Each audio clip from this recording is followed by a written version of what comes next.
The KLCI has been trending lower due to weak market sentiment, weighed down by political uncertainty surrounding 1MDB. The benchmark index has shed 56 points in the past 5 days to close at 1,767 points yesterday. But better days for the local equity market could be seen, as Areca'S Capital CEO Danny Wong is of the view that sentiment will improve in the second half of the year. With the FBM KLCI at the moment, for the rest of the year, do you still see a lot of upside ahead? Will you be increasing your cash levels, or will you be? Well, we think that the second half this year will be better than last. Second half will perform better than the first half, and the basis is actually everybody expect the oil and commodity price to recover, and the impact of GST will be over after maybe second or third quarter, and therefore the corporate earnings may recover by the end of this year. And likely that I think with all these things, our ringgit will be strengthened, and with the US continue to improve and China to continue ease their policy, together with Japan and Europe, all these are doing their QEs. We think that export will also help us. So for that, ringgit will recover, and therefore the sentiment will improve in the second half. What about new listings? If the second half, you foresee better second half in terms of the equity market, do you also foresee this will pave way for more listings? Because currently, there's only 2 listings so far, by Alpha and Malakoff. And Malakoff's listing, which was very much anticipated, was in a way supposed to spur excitement. Did it, or did it quite not? I think it's the wrong time. There's nothing wrong with the stocks. I think it's the wrong time. It's a sentiment, but likely I'm not commenting Malakoff, but in general, IPO first half is actually because of sentiment, because of the weak sentiment or uncertainties created a weaker demand. Therefore, companies cannot request for a higher listing price, and therefore may not benefit to the company at this moment. They may rather defer it to a later stage where they can demand a higher premium.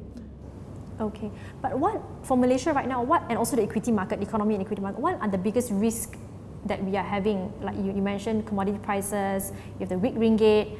But what's the biggest risk? The risk to us is actually the weaker earnings of the corporate earnings. The corporate earnings got to.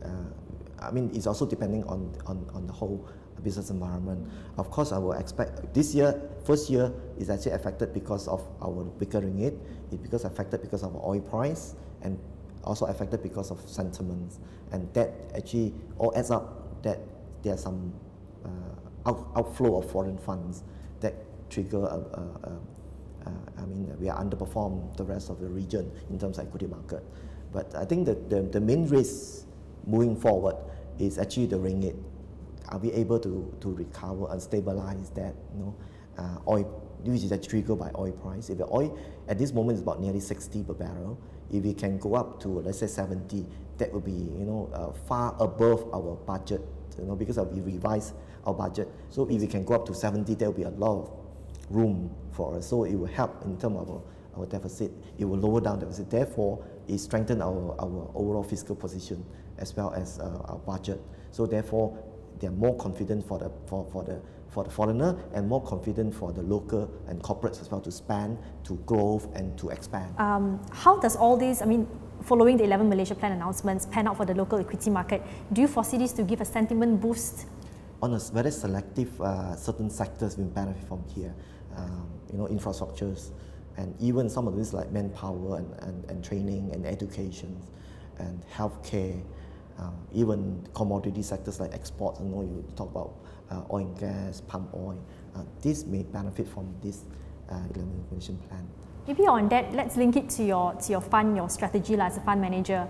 In terms of your investment portfolio, what are you overweight and also underweight on, and what kind of weightage or allocation do you have on construction stocks and all these technology stocks? Our strategy stays.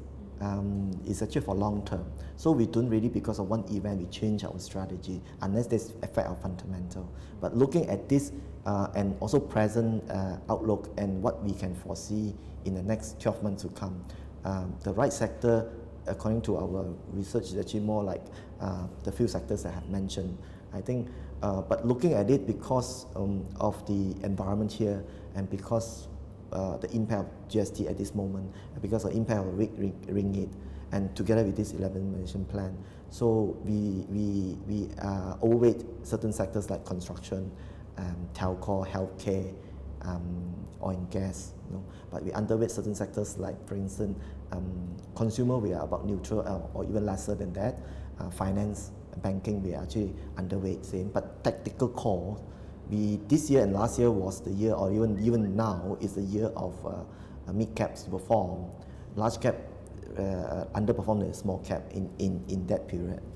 So we allocate more towards a smaller mid cap to small cap, but very selective. We will allocate about 70-30 split between the big cap and small cap, that big caps have 30 and small cap have 70. But overall investment, we have only 80% invested, 80 to 85% invested. Remaining is the cash holding, yes.